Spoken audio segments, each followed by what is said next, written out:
গত বছর দেশীয় কোম্পানিগুলোর বিদেশি বিনিয়োগের ৭০% বেশি গিয়েছে প্রতিবেশী দেশ ভারতে। এমনটাই জানা গেছে বাংলাদেশ ব্যাংকের প্রকাশিত ২০২৩ সালের বহির্মুখী সরাসরি বিদেশি বিনিয়োগ এফডিআই এর তথ্য থেকে।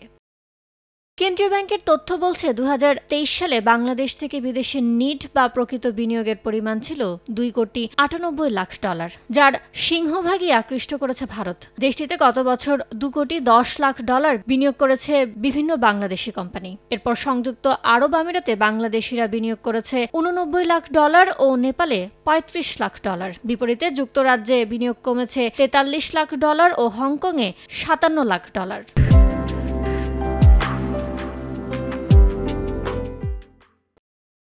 ২০২৩ সালে নিট এফডিআই এর বহিঃপ্রবাহ আগের বছরের তুলনায় ৪৩.২% কমেছে বলে জানিয়েছে কেন্দ্রীয় ব্যাংক। তবে গত বছর বাংলাদেশ থেকে গ্রস বহির্মুখী বিনিয়োগ হয়েছে $৭,৩১,০০,০০০, যা আগের বছর ছিল $৬,৪৬,০০,০০০, অর্থাৎ বছর ব্যবধানে গ্রস এফডিআই ১৩.১% বেড়েছে।